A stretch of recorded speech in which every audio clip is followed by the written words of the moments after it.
Ibumbene insimbi yokuqala ekuseni edolobheni leNew York ibumbana-ke insimbi yokuqala emini edolobheni leBeijing, insimbi yesikhombisa bonkosi ekuseni lapha edolobheni leMbabane evenini laseSwatini. Asinivusele sinamukele ehlelweni kusile breakfast show ngolwesihlanu lisuku lwaGood Friday. Libito lami ngilingigule nginembutho oshumi nakubili.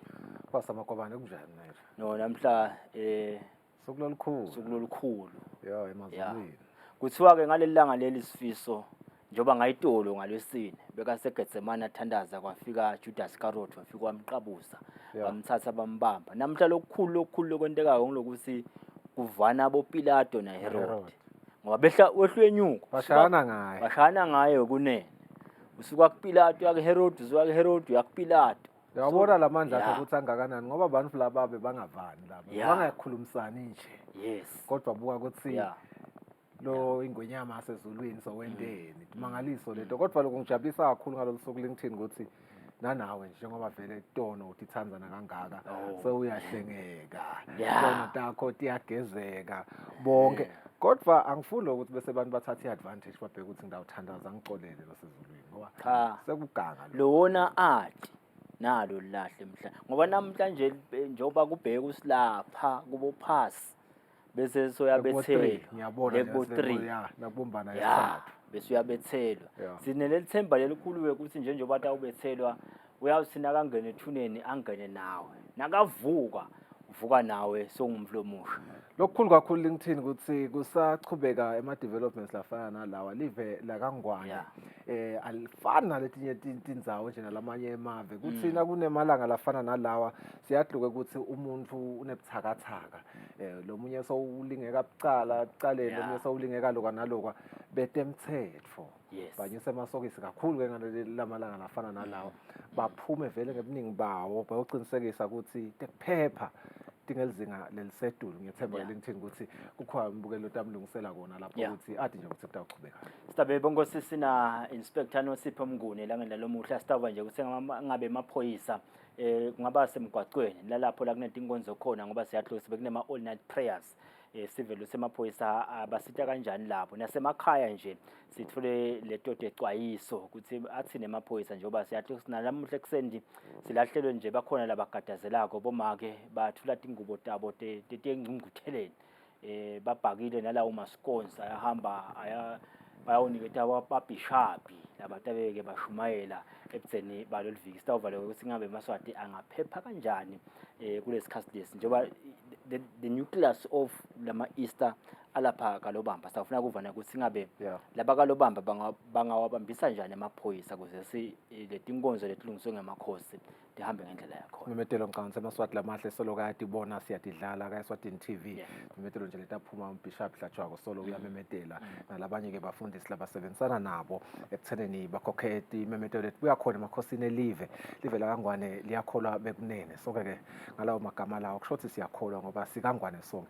LinkedIn ngiyatibuta nje ngoba uthi inzaba yamabhanisi nemakhekhe ngihambe emasonto lamaningi ngiyathanza lokhu ngene emasonto lamaningi dince ukuthi tikucele vele ngembaba nje ukuthi awu laba kwathi kubhaka abanye basibhake yini le correlation ngemibhako nabafundisi. Angithi yamkhumbula nasigudisi nice ukuthi lo mfundisi abethanza likhekhela sisimeye no kunaleti inkonzo lama all night prayers fiso aqale itolo ngalwesine ngokhanja si aya break namhlanje for those 2 hours or 3 tetaphinze tingene lapha ku 9:10 phinze kuyawulamla entsambama so ke vele phela litiya lasekuseni liyafuneka utingceke ukuthi timane ntitsi ngoke bese bayakhuthatha labo maye ukuthi ababhaka yakhumbula nabo Miriam umsebenzi wabo bo Miriam bekukunaka tingceke bo Petro bekubanaka ngendlela yakhona ngoba kunencwadi lethi incwadi yabani ke nje lencwadi le fune badlela ethempelini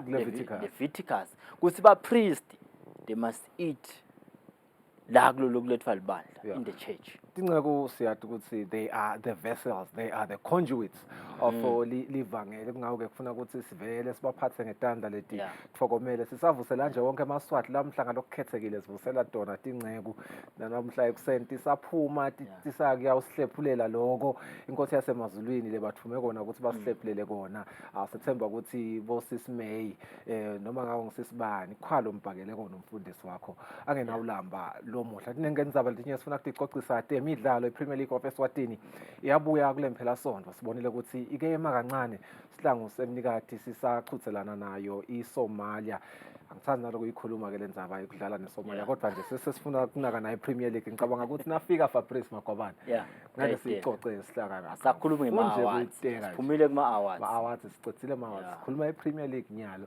engcenye sidawe bana ku-Ingonyama Cup ngoba vele sekumenyetelwe ngalokho semthethweni 7 April sekutawuvele dibambane nembali bonke sister ufuna kubathola imakethe sasandzaba talomhla ekuseni kepha I am proud to say the producer of this show is a changed man njengoba kuliphasika utashile umengemumo nene akafaka ikotoyi lamhla no so aphuma kule nto ikotoyi ingceyo bekanathana ke bathi tonic le pink kepha ke wase ngalelinye ilanga wathola umusa inkosi yamlamulela inkosi yamlamulela wathi hlanganisa nalomzalo nathi nizaba teswati emva kwethu imakethe bonkosi asibahlela imakethe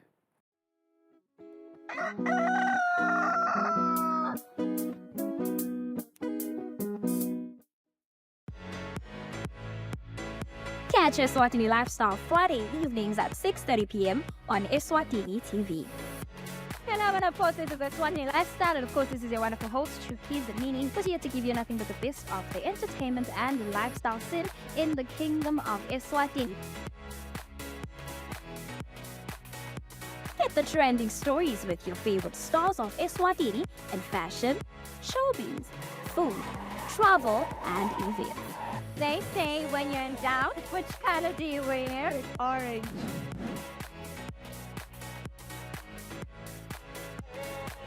Simply follow Eswatini Lifestyle on our Eswatini TV pages and social media platforms.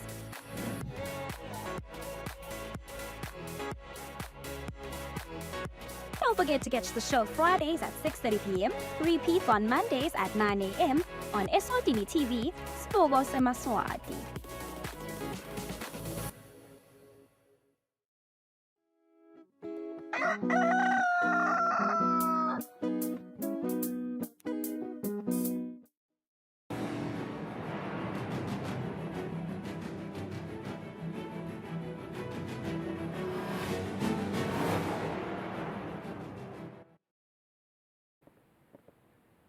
Kwelo muhle asiphindze sikwamukele ehlelweni sethabele nati tindzaba tesiswati.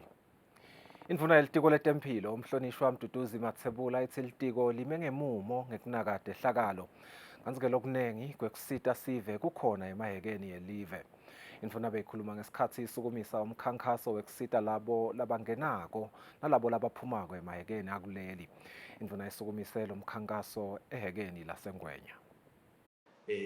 Lagedeni ke lokuhle kwakuthi sinayo neclinic nayo lena konke lokukhanza eclinic lekusho ukuthi sive siyakhona nemsilapha lagedeni leso lesizinga lusito lungakhona ngokuthi lulapheke eclinic abese labo ke lekubonakala sibathi ngasibhedlela neambulance ikhona lengakhona kubambikisa esibhedlela kungaba kubonga lokubambisana lesikukhanza lagedeni sikhanza ukuthi lagedeni babambene basebenta kanye lokufaka ekhathi emaphoyisa lokufaka ekhathi baka revenue services lokufaka ekhathi baka immigration lokufaka ekhathi baka agriculture lokufaka ekhathi bona baka health bayinto yinye basebenta kanye kusita lesive sithi ke asikubonge lo nema challenges ke siwakhanzile lagedeni maningi lafaka ekhathi bona kushoda kwestaff lesingekho lesi enough ngoba nyalo nje lokubhizi sikhanza nale besathi ukuthi baselivini sibakhanza sebasemsebentini lekusho kona ukuthi kuyathingakala ukuthi sihambe siyocela epublic service ukuthi basengedele staff lesishodako ngoba siyabonakala ukuthi siyathingeka ikakhulu ngoba leligede lisebenza 24 hours lekusho ukuthi nalama services aka health kufuna ahlale akhona wonke lo 24 hours Kubete la khona kutawubonakala ukuthi asisekho khona. Kungaba kugcizelela-ke ukuthi tifo tiningi lele sitigadzela sitawukhumbula ukuthi in the region kuke kwavela tindzaba tabo cholera letidlangile. Kungaba kusicwayisa sive ukuthi mavikela wekucala ngemanti siyacela ukuthi sichubeke sitigeze tandla ngaso sonke isikhathi kutivikela etifeni. Indvuna yelitiko letekulima umhlonishwa Amandla Chauka athi sabalimi nesive sonke seMaswati kutsi litiko letekulima lishintsha emahhovisi lelisebentela khona.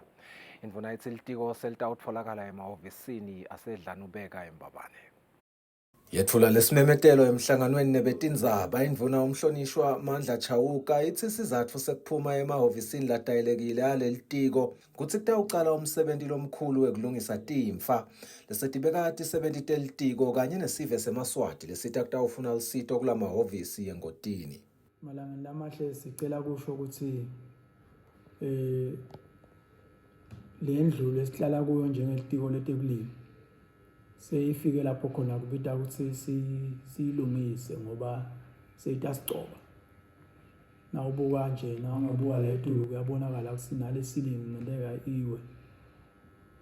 Sitayilungisa ke le ndlu kusukela mhla ka noma ke lelikhale kusukela mhla 32 Mabasa. Sicabanga ukuthi lo msebenzi uthatha inyanga letilishumi nambili shothi umnyaka wonke. Sithi ke kulesikhathi lesi sesicela ukukhosela endzaweni lokuthiwa kudlanubeka building lapha edolobheni. Sitawuhlala khona sikhona khona kuniketa lo sitio lesifana silinikete sive sengwenyama yoba inkosi yasithuma. Ngendlela nangelizinga lelifanele njengoba vele kungumsebenzi wethu. Tathi nasokuphelile bese siphinde siyabuya. Siyethemba ukuthi nasokhona lekupaka utawukhuphukela floor number 3 ne floor yesine ne floor yesithupha ne floor yesikhombisa lapho konke afike uthole emahhovisi ethu uthole isito lolusezingeni lelifanele. Siyafuna lokuthi sente ngcono indlela lesita ngayo sive seMaswati. Indvuna umhlonishwa Amandla Chauka icela sive seMaswati ukuthi sibeketelele litiko kusachubeka lo msebenzi. Chauka uthi indzawo yekupakati imotolo edlanibeka iyindlala. Ngakho ke litiko licela sive ukuthi sipake lapho sitawutfola khona indzawo othutane nasedlanibeka. Umbiko uhlanganiswe nguSifiso Nxumalo eMbabane. Inhlangano yakuleli yetenkholo iLeague of Churches seyinikelele dzadze 70 magagula wakadvokolwako ngemali lengemalangeni latinkhulungwane letintsatfu nencenye. Ngokwente lokhu kuhlangabetana nesimo sakhe sesifo laphila naso. Leseke simphocelele ukuthi afakwe litfumbu ladla ngalo kudla. Lodzadze udzinga emalangeni latinkhulungwane letisitfupha kute ayohlinzwa eveni laseNingizimu Afrika. Kanti ucela sive ukuthi simbambise kute atfolele mali yekuyawulashwa. Labafise kusita lodzadze bangachumana naye enombolweni lethi 76990397 noma 76118918. Indzaba yadzadze 70 magagula ikhumbutana indzaba yendvodza lebeyingabone emehlweni edolobheni leJericho lenile kuva ukuthi Jesu unyathele kuleli dolobha yathatha sibinzi yamemete yacela ukuthi ayiphilise. Naye-ke lo dzadze leseyagula iminyaka leyimfica unele kuva ukuthi bafundisi sebafikile esigodlweni elidzidzini njengoba ekuqala tinkonzo teliphasika wanikela khona esigodlweni yakholwa ukuthi utawulithola lusito nembala wafika wayibeka indzaba yakhe kubefundisi. Manje-ke bafundisi bebangakatilungiseleli kodwa-ke bakhombisile kuhamba etinyathelweni taJesu njengoba kube khona lusito labalukhiphako. Kufika nangumntwana la naye uva ukuthi bafundisi bahlangene la so yethu utocela lusito uyagula lo mntwana bathi nabachaza lesifo lesimphethe vele kude la kangwane lapho singelashwa khona. Siyihlangano nathi ngoba sikuthola manje lokuhlupheka kwakhe wekunene kepha sesiyacela la kulabafundisi le-executive ukuthi bekunene kude lenakuhlanganisa yini la kufanele kube khona lokuncane lesingabethulela lo mntwana nembala ke bafundisi bahlanganisile sathola imali enganga 3038 emalangeni. Sithi njengoba noma kukuncane kodwa kuphuma enhlitiyweni levumako. Siyathi ke mntwana wami ngeke umside ngalutho kodwa sicela nje nalabanye netinkampani kufanele tiside. Lotsatse utibongele kubafundisi wacela nesive ukuthi siphosele ijazz vivaneni kuthi kuhlangane emalangeni latingulungwane letingamashumi lekungiyona mali layidzingako kuti ayawuhlindwa eNingizimu Afrika. Kula kwami akulapheki la Swatini, kulapheka eSouth Africa kuphela. So sengiyipatient yakaphalala. So ngaya eSouth Africa ngabuya last year June July. I-weight yami yayingekho kahle, ngangi-38 kg, bathi angibe ngiloyiphakamisa. Manje ayiphakami itofika kuleli zinga lelifunekayo lokuthi ngize ngiqualify kuyona i-operation. Ngithi zafuneka ukuthi bengimove lo bedridden, sengingconywana nyalo ngiyahamba ngikhona ukusebenza ukuthi ngaraise imali yekontatifo leti njengalo kuthenga leli tube ngoba ngilishintsha every year, ngacala kulisebenzisa nga-2018. So every year kufanele ngibe nemali yalelisha. Kwesibili kumele ngibe nemali yekudla kude kahle leto tinto leto, nginasisi nje lo ngisupportako naye uhle ababete kahle imali. Manje leti ngidinga kakhulu kulokudla naleli tube ukuthi lihlale right. Le ngingakusho nje ukuthi ngiyadibongela kakhulu kulokhu ngikutholile namuhla. Ngiyakhona kuyo-order South Africa leli tube because alikho la kaNgwane. Bese sengiya eMbabane bayongifaka khona. Kepha-ke funa kungeta lokho ukuthi kugula kwami lokuye nginamatinyo njengoba niyawabona anjani, but-ke bodokotela basemBabane batawalungisa. Ngidinga-ke wena i-operation le cost about 60,000. Hayo-ke into le ngibangela stress cause kude imali. Ngalungisa le weight yami le weight seyikahle sengaqualify-ke wena le operation ngoba seyisho bo 58. Manje-ke sekufuneka ngithole nginesifiso sekucela imali yale operation. Lobika kwethu Indzabeni ngisandile Makhanya esigodlweni eLitsitseni.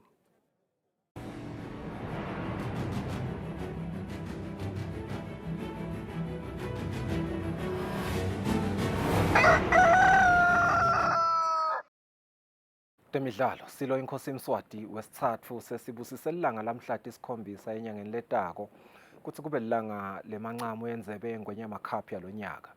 Lo mdlalo kubhekeke ukuthi ubanjelwe enkhundleni yesive kaSomhlolo. Kanti-ke iNgwenyama beyimelelwe ngusihlalo walendzebe umfana inkosi ihlangabeza emcimbini wekuniketa lamacembu latawudlala kulamancamo timbatfo latatembatsa ngalelilanga. Kanye-ke nekumemetela ukuthi le midlalo itawusakatwa bukhoma emsakatweni yeSwatini TV.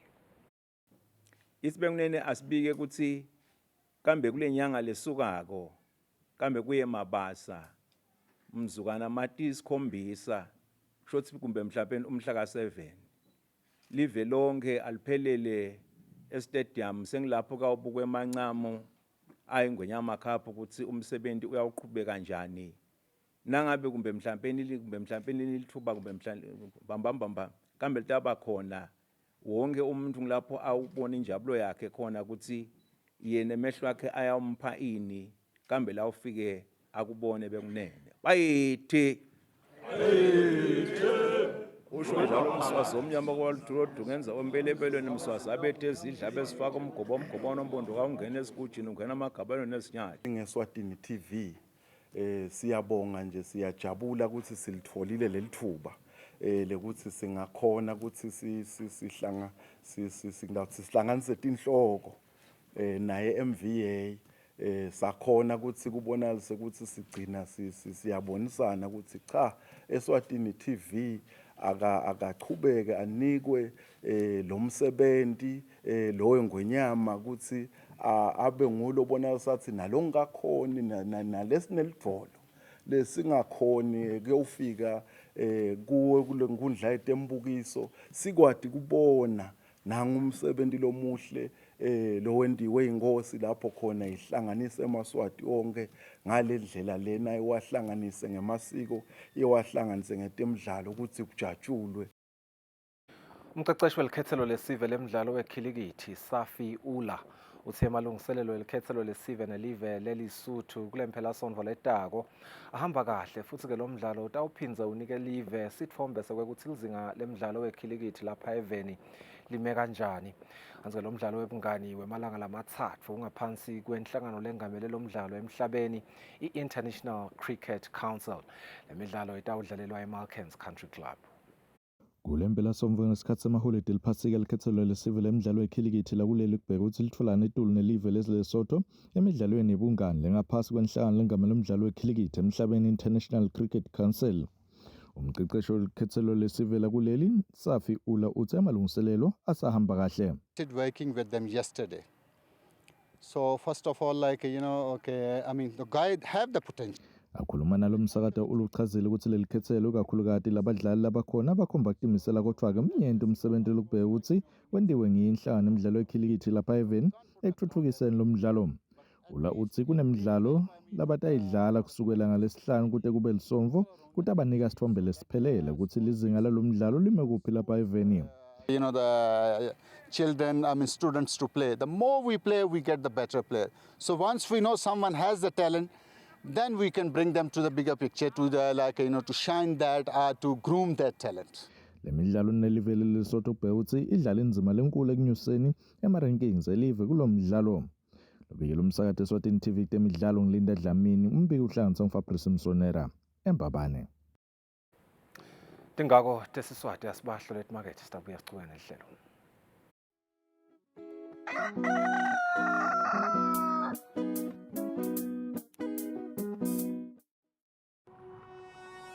When you choose your adventures, you do so with an open heart and a desire for the unexpected. You embark on journeys to discover new worlds full of wonder. You choose a path to awaken your senses, a world to make you look up and realize just how inspiring this life can be. Arrive and awaken your heart. Explore life in ways only thought possible in your dreams. Discover just how far you'll go to expand your understanding of life's greatest mysteries. There's just one place on this planet with so much to offer. Now is the time for you to have the royal experience in the kingdom.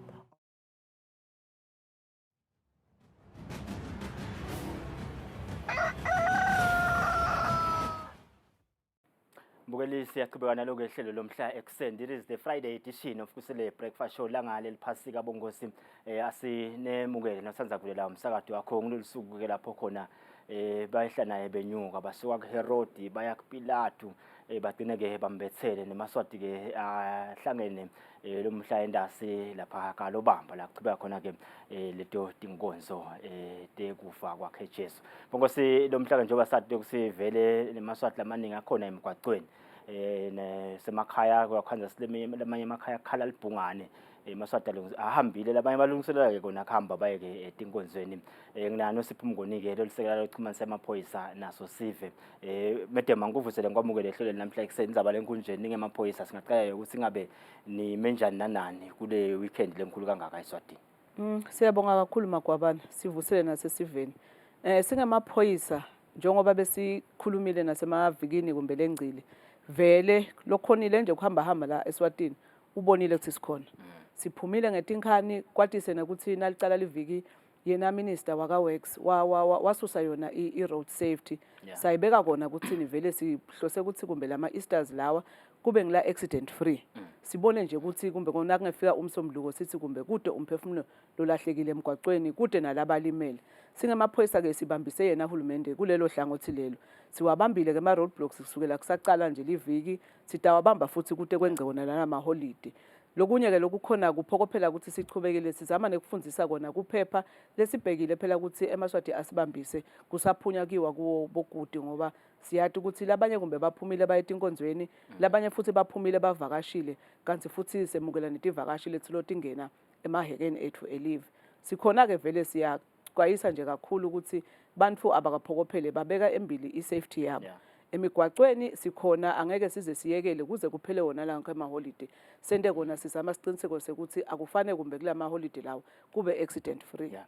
Sive siphelele kalobamba madam ngiyathi lo ukuthi angeke sonke sesigcwale vele kalobamba nasemasontweni ngekohlukana kwawo labanye banema camps aqalele itolo atahamba throughout the weekend yini niyigatsile ningemaphoyisa kulabo latawubamba ma revivals netinkonzo nade banjwa kuze kusa.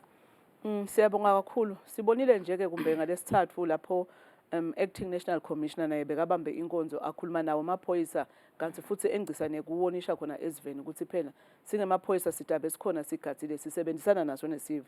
Siyacela nje kakhulu ukuthi emasontweni kumbe kusemasontweni kumbe kusemathendeni lawo labekwetinzaweni abasebenzisane netiteshi emaphoyisa letithude nabo babatise ukuthi wochathi nesitabe sikhona enzaweni lengukuthi kumbe sidabe nama all night prayers sidabe sinema revivals kanjena kanjena thina ke simaphoyisa sidawenza siqiniseke ukuthi ema patrols siyawa intensify singakhanzakali nje ukuthi kumbe abantu sekutawuze kuse bagidza ngendlela lebafuna bangagcagadzwa ngumuntu ngoba phela batawuthi bathandaza vele kukhona labanye labatabe kumbe bete netinhloso letingasito letinhle. So singemaphoyisa nje we are ready kakhulu ukuthi sitaba patroller throughout the weekend nangabe nje bona bakhonile ukuthi batise bo station commander labasebenzisana nabo ukuthi kumbe kutabe kunemicimbi ithite ingakuphi.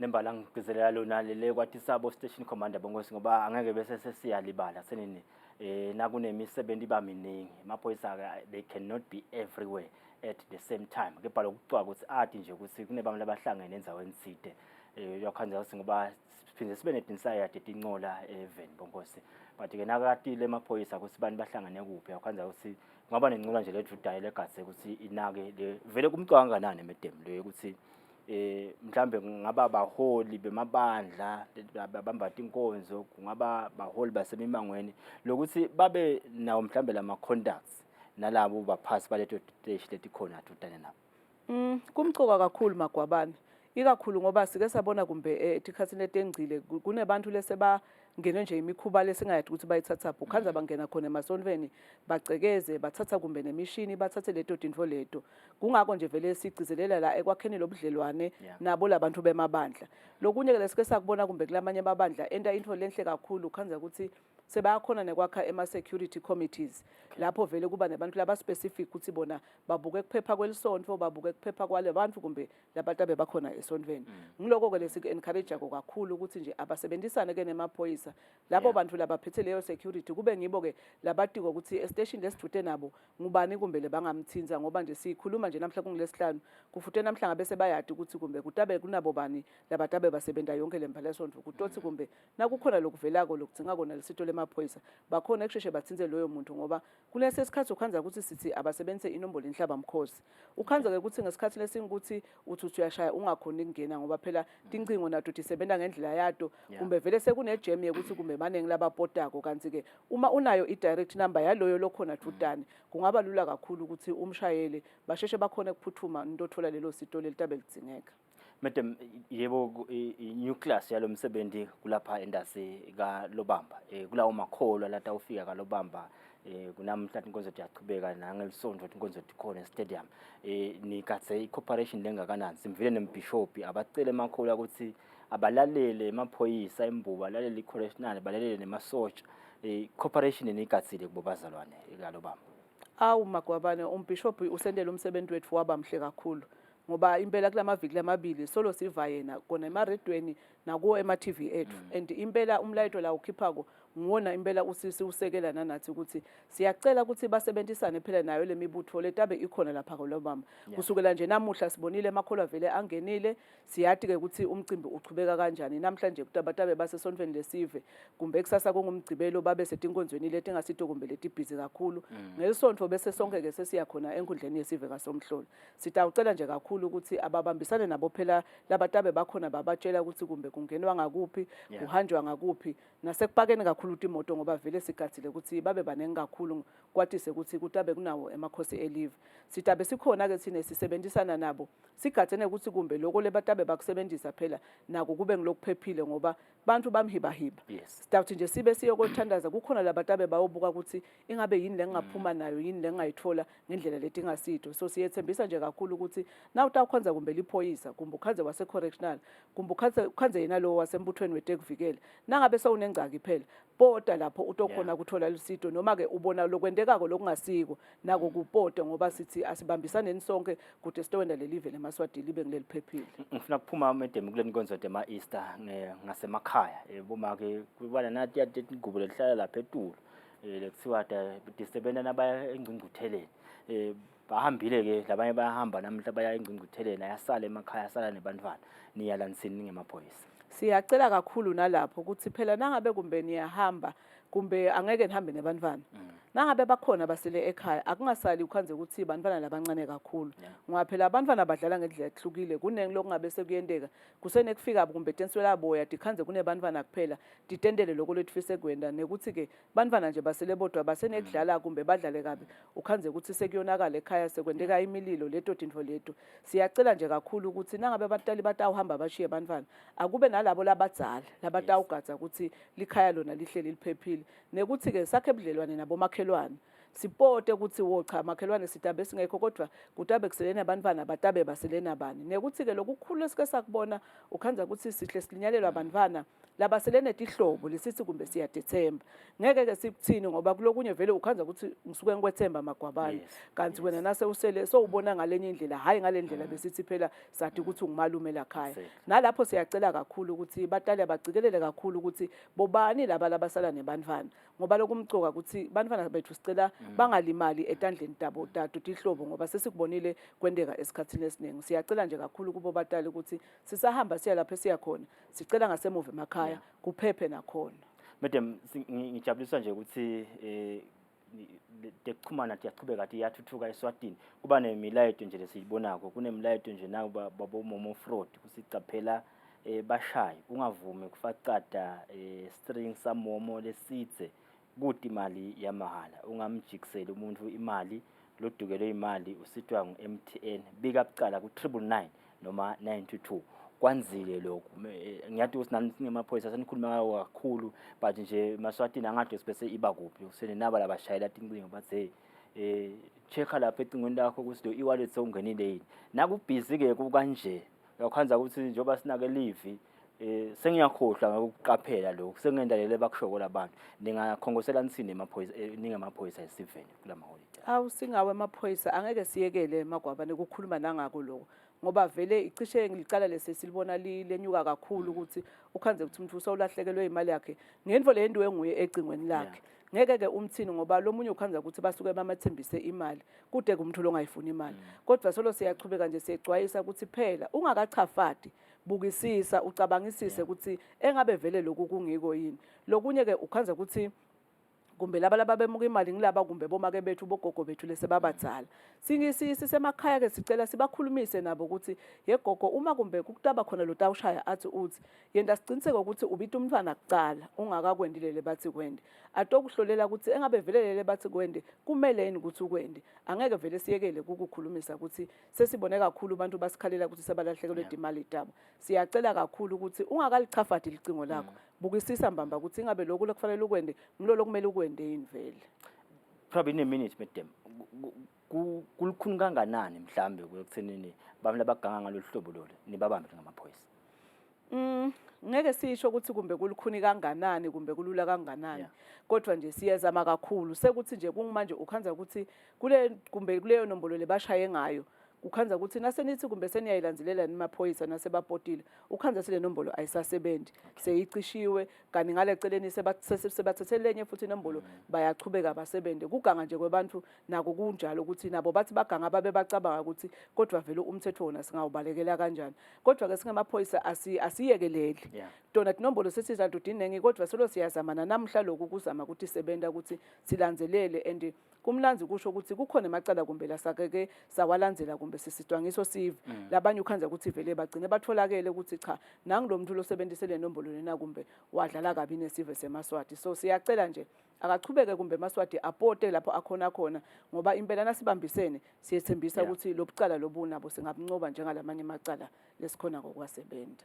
Bokose siyawathumisa nje amaphoyisa umsebenzi lomuhle la wendawo njengoba sivuke nje la itolo nenizaba le ukuthi kukhona umsolwa lo sala si udifraud elibhange leSwatini Bank imali lesigidi samalangeni yathi ukuthi macala nafana lawa vele amaphoyisa ayadzingeka nanawo yathinseka ngula lapha enyako agcina amthola loyo msolwa loyo bongosi macala lawa lento yabongcondo mshina kepha ke nasi sibone amaphoyisa abane breakthrough singasho ukuthi nguye ugangile yini ngoba soyawuthi iphendulela naye kunene enkantolo kepha nje lokuthi emaphoyisa akhole ukuthi athi nangulo ngathi uyasolakala into lesithumisako lethu these are sophisticated crimes nangingasho kanje medem siyabonga kakhulu sithembe sikonke kutawuhamba kahle emaswati atanibambisa emgwaqweni tonke nje tinhlangothi emaphoyisa aphumile bonke saseqicisaka kuvikela bona bucala kepha ke lokukhulu kuzadzinga kubanjiswa ngithi singemaswati ngoba nawe uliphoyisa sibahle lethi makethe sibuye siqhubeke bongosi.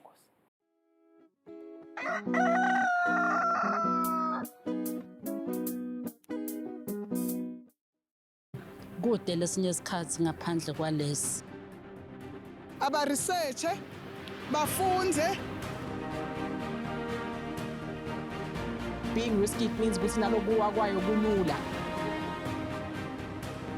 Nathi kufuna sente ukukhicita lokhu sekungeni.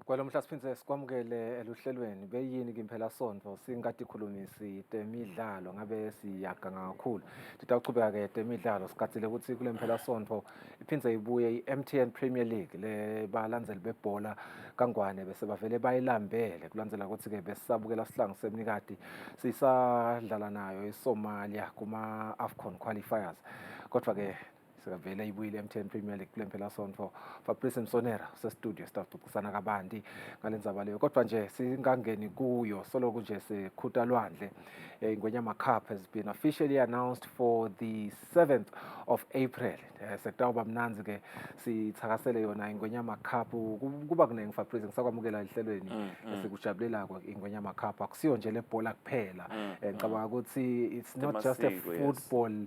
It has become an experience. It's more so a festival more than it's just a soccer match. So, sisakuthakasela logo. How does it make us feel? Kuva ukuthi we have the official date of kickoff in Ngonyama Cup. More than anything, so thank you very much to you, to the viewers, and it's a Friday. Let's wish them a happy, Easter weekend, and a Good Friday today.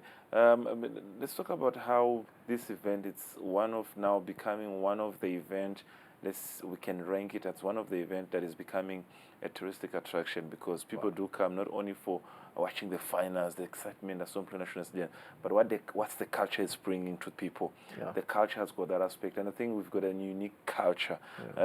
Now, it's very, very presentable and everything. So I think the culture itself, it plays a key role in ensuring that these games, these finals, become heavy ones. And now, the amount of money that has been invested in this competition, then tells you the magnitude.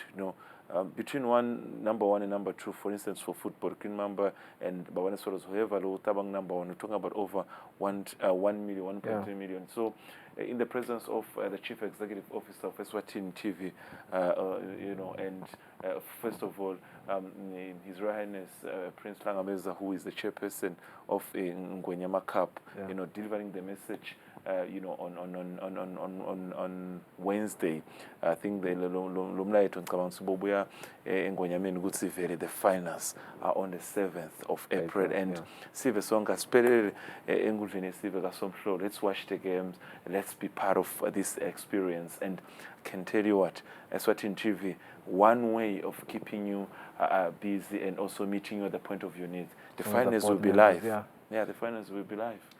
I'm very excited for Ngonyama Cup, Fabrice. Ngisathi no inhloko nje ukuthi ngithole lithikithi vele ngoba ngiyafuna kuba lapha angathi ukuthi kukhuthazwe kangakanani ukuthi labakhona ngokuvunula bavunule ngoba kuyawuvele kube kuhle nje ngiyathi ukuthi kutawube kunesibhaca lapha sitawube sibukela sibhaca sibukela angathi ummiso kunetimbongi lesitawudiva lapha so that cultural experience always adds to the flair and the beauty of imvo yethu singamaswati kuvele kubonakala ukuthi kwemaswati ke lokhu kube sekuba kuhle kuba mnandi ngangifasa umhelwane nje nami ngahusha nje kancane khwale vele besentiwa ngilomhelwane nalihusha lehle kakhulu kukhuthaza nje amaswati la tawukuya kuyawubukela naw khona kuvunula asivunuleni bekunene silicobe sibe bahle but Fabrice looking at the fixtures of the Ingwenyama Cup final you know a lot of people I think it was according to a lot of people's predictions let me say hopes really bebafisile ukuthi adonsane kanjena lama team yeah kwavele kwaba kanjalo more than anything ngiyakhumbula kahle I think ahead of the semi-finals when the draw was conducted there was Young Buffaloes, there's Babane Highlanders, Swallows and there was Green Mamba and the idea was that there was fear of not having one of the big three teams in the country not being included in the final so that was a fear so what the supporters were praying for what everyone in the football fraternity that they were praying for that's women one team from the big three of obviously when we talk about the big three talk about your Wanderers, your Swallows and Highlanders and as much as Wanderers we put earlier on but we wanted at least to see one of the big teams and then Babane Swallows is here and now Babane Swallows face a good tournament I think they want to be written in the they want to hold a record and be written somewhere in the books that they're the first team maybe to clinch it more than 4 times. Then you have got, you know, a Green Mamba also they are trying to catch up, say let's have it for the second time running. So there's a lot at stake in terms of records being broken. Players, your Scully, your D4D, who used to play for Babane Swallows, they have won the tournament with Babane Swallows. Now they want to win it with a different team. So, you know, everyone, some players are playing for their first time in the final.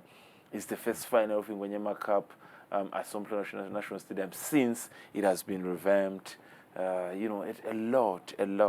Quite exciting. Yeah, it's quite exciting. So, you know, I can't wait. I can't wait because then another thing that the football game of this magnitude gives to the, you know, international, you know, bodies in terms of COSAFA, CAF, and it's what we're capable of doing as a country.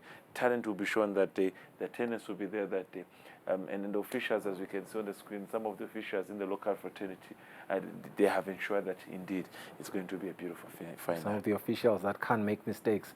There's little to zero mistakes really officiating these games. It's going to be interesting indeed. Babane Swallows, I think they get a test that shows how ready they are for Ingwenyama Cup this Saturday at 3 p.m. Mkhuzweni. They play against Moneni Pirates. Should Bosandile and the rest of, you know, the AGM start the team that is going to play Ingwenyama Cup final, or should they rest them? What is the strategy they're going to come up with this weekend against Moneni Pirates? I know the mentality. Not really, but this is how I'm actually approaching the way the two coaches might think. You've got Caleb of Babane Swallows, you've got NS of Green Mamba. They are both fighting for the title, which is the M10 Premier League. They're also in the final of Ingwenyama Cup. There's nothing to take for granted. And both of them had majority of their players in the camp with Sitlang Sembigati, the likes of Ayanda Gadlela, you know, all these players. So there's no mistake. You will start your best in the M10 Premier League games this weekend. Maybe results in terms of goals, 3 goals, 4 goals. So but saying that because you have a final next week, no. A player is allowed to play within 7 days. You can play twice. You know, Wednesday, Sunday makes sense. Sunday, Wednesday makes sense. Tuesday, Saturday makes sense. So Swallows gets more time to rest. Yeah, on Saturday. Green Mamba plays on Sunday. I think. Yeah. More than anything, I think Swallows they get to rest because you look at their game. You know, this weekend you've got also Green Mamba against Manzini Seabirds, which is on Monday, on Easter Monday. There's a bit of difference in terms of timing. Babane Swallows starts the weekend ahead of the Ingwenyama Cup final. But I don't see that as an excuse. You can't say because mine Saturday or Monday, so next week Sunday Nastibana when I saw this is a professional. It's enough time to rest, really. Yeah, in fact, if there was another competition like what I've seen internationally, Monday, which is Green Mamba, normally kufuna adlale ngalo Thursday aphinda adlale Sunday kuyendeka. Yeah. Swallows udlale Saturday adlale Tuesday aphinda adlale nge-weekend. So it's doable. That's not an excuse. But the focus, they need both trophies, both teams. So normally the strategy is that back in terms of the experience. Once you've seen that you've got the results, good package, 3 goals, then you take 3 or 4 of your key players to rest them ahead of the final. It's going to be very interesting because Young Buffaloes is still at the top of the log standings and they play Denver Sundowns this weekend down there. You look at this fixture, Fabrice. I mean, Young Buffaloes has been playing really, really good, but Real Leopards really not taking any loss if you think about it. Their last 5 games, they haven't lost a single game, which is quite impressive. So you do want to be scared of, Real Leopards going into the weekend, especially considering the fact that they are also playing this week. I mean, the last game they played was against, was it Denver? Yes, Denver. They drew 0-0. And you look at where Denver is at position 11 and who they are playing this weekend. It's going to be really interesting seeing how everything is going to pan out. But I would really love to know how the standings would look like according to your predictions after this weekend.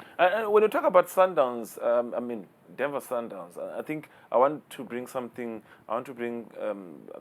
this to the viewer that maybe just because of the results and everything, the table is not yet updated based on the game that played yesterday between Rangers and Wanderers. So let's not focus on that too much, because if we're based on what happened yesterday between Wanderers and Rangers, then it does have an effect on what Denver is. But to avoid that, let's talk about what's happening at the top, because Buffaloes, you have Leopards, you have Green Mamba and Swallows. All those number 1, teams number 2 are not playing the finals of the Ngonyama Cup. So after the league, they will rest. They have another game, but I don't think still it's an excuse to say because if finally Ngonyama Cup, then for me, for you won't get chances of winning the league. Yeah. Number 4 and number 3 and number 4 still have a chance to win the Ngonyama Cup. Certainly. Still go all the way and win the league. But for me, and so I think I've told you this since the beginning of the year. For me, I think not to say that because they're sitting number 1. I even said it when they lost. When they went number 1. Yeah, when they went number 1. Yeah. Even when they lost against Green Mamba in the semi-finals of the Ngonyama Cup, I say that Coach Mandla Dlamini, there's something is cooking at Young Buffaloes. They have introduced good, exciting players who we haven't probably been getting used to the previous years. But they give me confidence that they can do this. The league, they can take it. I'll tell you now, Fabrice. You are wrong, and I'll tell you why. Opinion-wise, though. It's an opinion. Yeah. Fair, just like yours is an opinion as well. Green Mamba, when all is said and done, will lift the MTN Premier League this year. Green Mamba, Ernest and his boys will win this league. And that's my personal opinion. Don't attack me nasesihlangana lapha enkundleni mhla ka7 ngoba ngidawube ngikhona. Angisimnengi lapha enkundleni kodwa ngidawube ngikhona mhla ka7. Ngicela balandzeli beSwallows, be-Young Buffaloes, be-Real Leopards. We are not enemies. I'm just making my own prediction based on what I'm seeing happen. Uma kudlalwa ibhola, I think Green Mamba is going to win it all. And abayicaphele nangale iNgonyama Cup. They just might have another year, big year for Green Mamba. More than anything, I think when I look at the two teams, on paper and based on the form and the strategy and how the two coaches approaches the game, I can give Green Mamba for the Ngonyama Cup final. But for the league, I don't think. Still with Young Buffaloes. As for the league, I'm sticking with Young Buffaloes. Second in option, it's Real Leopard. Third in option, it's Bavane Swallows. Then they are last in options. Really? For the final thing. So they are your fourth option? Yeah, they're fourth option in the league. Lokhu ngijabulisa ngilokhu nje angisiyo lamajaha lathanda kubheja angibheji nje sesithi awukhumbutana futhi kahle balandzeli bayabukela we remind each other. Swiss ngicansi prediction yami ungayithathela you have a track record. Yeah, ngicela uyithathe kahle because the sports journalist of the year. You are addressing an award winner. No, that's fine. That's fine. But more than anything, I think in the league they lack consistency. because in the league they like consistency. Angat Noma, the players, they need to switch. Talk to me on Monday. Talk to me after this weekend. Yeah. Something is coming. Yeah. You'll see. Fabrice, as I'm going to go English Premier League, Yeah. it is back this weekend. It's going to be very interesting. It is match day 30 of 38, meaning we only have 8 more games left, only 7 after this weekend. You look at these fixtures, so many beautiful games. Arsenal versus Manchester City, my personal favorite, is happening on the 31st of March, 4 p.m. It's going to be really, really interesting to see Kuta win a game. It's going to be 5:30 p.m. Central African time, by the way. Yeah. It's going to be an interesting game. Liverpool plays Brighton. Which is your game to watch this week? I think the Sunday game, it's a titanic clash. It's a league decider. You've got also, you know, a lot to see in terms of what can City offer, what can Arsenal offer. We've seen the injury concerns when it comes to Manchester City. They've got actually for about 4 players: Ruben Dias, Stones, Kyle Walker, and probably there is a doubt that there's also Erling Haaland amongst the injured players, but not confirmed. It's the game of the weekend. Liverpool-Brighton. We've seen Brighton in the past giving Liverpool a hard time, but I don't think it will be the case on this coming weekend. You've got Newcastle and West Ham United. The two teams, I think West Ham is number 8, Newcastle is number 10, somewhere there. They're fighting for Europa League positions, so it's a tough one. That's the second one to watch after City and Arsenal. It's Newcastle and West Ham. Then maybe another game that we can pick up. We could also pick up Forest and Palace, because Forest, they're fighting for relegation, so they know that they need to do their best. Yeah. So Palace also, you know, they're in the middle of the table. So those are the 3 games. From the top 3 teams, which is Arsenal, Liverpool, and Manchester City, we do want to agree that Liverpool has it easier than Arsenal and Manchester City. Going into the weekend, you know, they have the highest chances of coming back with a win. Yeah. So chances are, should everything go well for Liverpool, they should pray for a draw between Arsenal and City, so that maybe they're the first. Which I think is highly likely. Yeah, which I think is highly likely, and I think it will be a credit for Arsenal to go to you know, Etihad Stadium and be able to get a draw. But at this point in time, so like I said last time when we talked about this race, at this point in time, if you're an Arsenal fan, if you're a Liverpool fan, if you're a Manchester City fan, your team cannot afford a draw. You are playing away or you're playing home, your team cannot afford a draw, because a minimum delay in terms of collecting points, the other 2 teams are taking advantage. So for Arsenal to be number 1, but sharing some points with number 2 and leaving a point behind number 3, tells you that the game on Sunday will change a lot. Yep. I have trust that the players that are injured, could be a potential doubt for Manchester City, but I have a trust that we'll watch a beautiful game. We will watch a beautiful Liverpool, for me, that's a family team, by the way. Favor Liverpool. Now, no mungakhula favor. Ungakhula realize ukuthi it's actually our family culture. We are the Reds. It's very interesting, Liverpool, and I'll tell you now, whether you agree with me or not, statistically, Liverpool has been the best team in the league this season, having, you know, only lost 2 games. That's the least games any team has lost in the Premier League this year, which makes them the best team so far statistically if you compare them to all the teams that have played. I mean, Arsenal has lost 4 games. My statistics, they Manchester City has lost 3 games. If you do not lose, you are the better team. Statistically, by definition. Yeah, I will use my different way of maybe. Why has Arsenal been the best team for you? Yeah, that's what that's. I think in football we use this term. It's the same term we use in the field of being a journalist. Is that you are judged. You only better judged from your previous performance. Yesterday, so we can't talk about something you did 6 months ago. Arsenal since January, they have never lost a game. They have never drawn a game.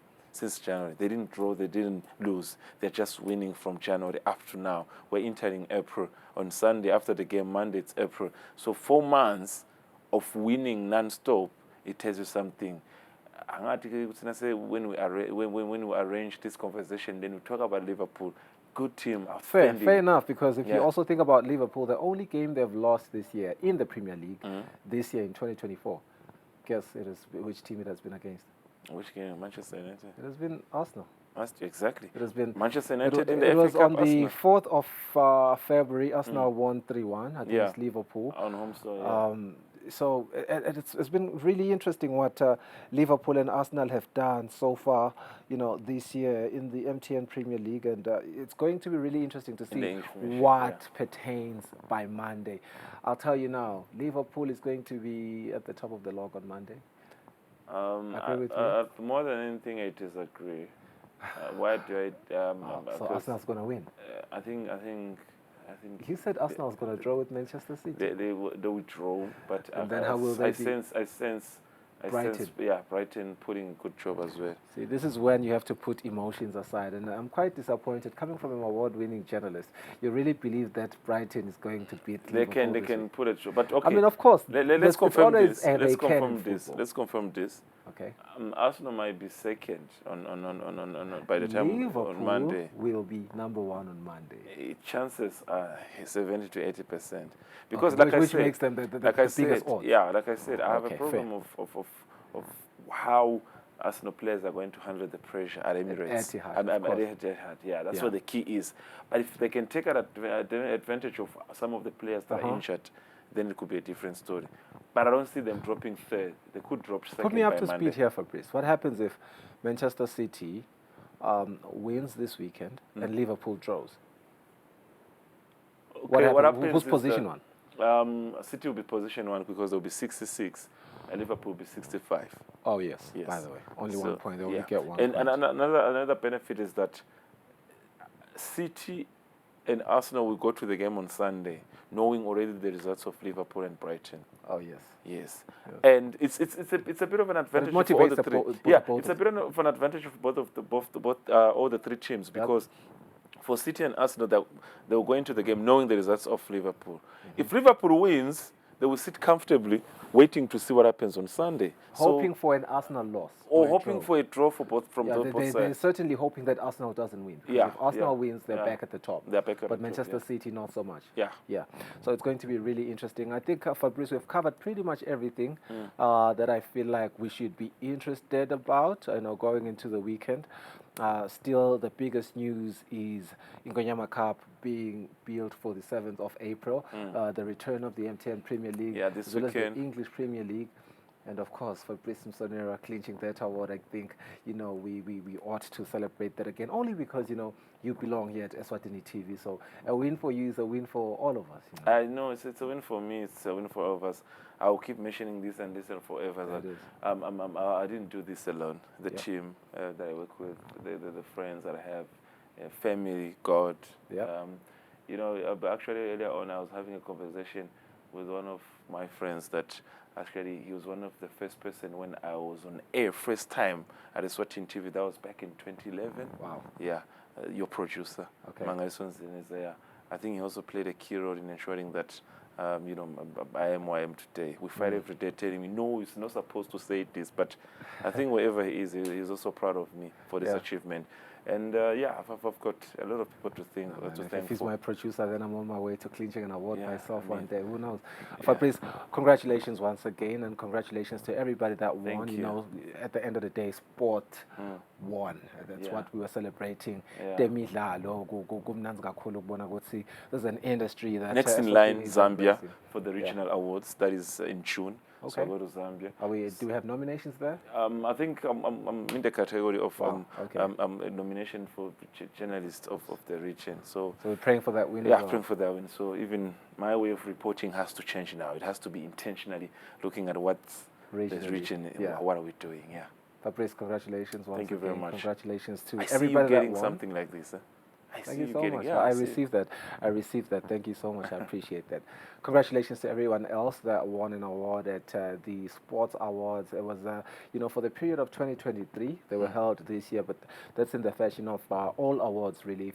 If you follow awards, you know that they are celebrated the following year, and they honor people that did outstanding work in the previous year. Happy Good Friday. Happy weekend. Let us all be responsible. uNkulunkulu utawuqhubeka asigcine nibe nempelasonto lenhle. Sale kahle.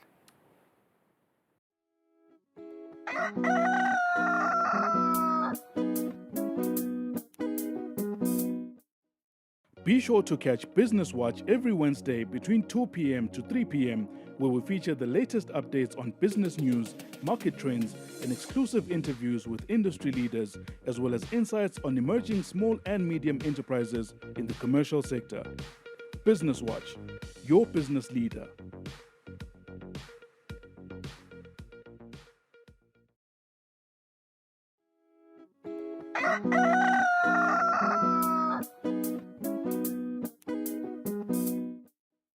Nembala bongo sithemba ukuthi nijabulile njengoba uvile ku-Inspector Nosipho Mnguni asho ukuthi emaphoyisa atabe asachithisaka emgwaqweni yelive lonke endasiqiniseke ukuthi eMaswati aphephile nasemakhaya nanawo lokumcoka wasifisele bakuteka ukuthi yadi inombolo ya station commander lodutane nestation la ukhona khona ikakhulukazi nanitawo ndati inkonzo nibatshele nje ukuthi ho sinesibeliso nje lelitsite sabe sinetinkonzo la so that bahle banihlola nje ukuthi kusahamba kahle yini na usatile nombolo le umathi futhi naNkulunkulu ngoba phela siphela sonto nje vele sithi all focus ikakhulu isemazulwini indlovu yemhlaba ke yasho ngalelinye ilanga yathi uma sowubutholile lo bungcwele hlala ungilongcwele hlala ungilongcwele sinishiya ngalamavilawo bonke mina benginivalelisiile idolo kepha ke kubonakala lokuthi bazalwane bathi cha njengoba nami ngiphasisiwe aphindze ngibe khona angisathi ke lokuthi ngizetawu khona nilokuvalelisa usengihambe lonke asesibavalelise nje sibavalelise kule mphela sonto singasho lokho ukuthi siyawubabona nini ngoba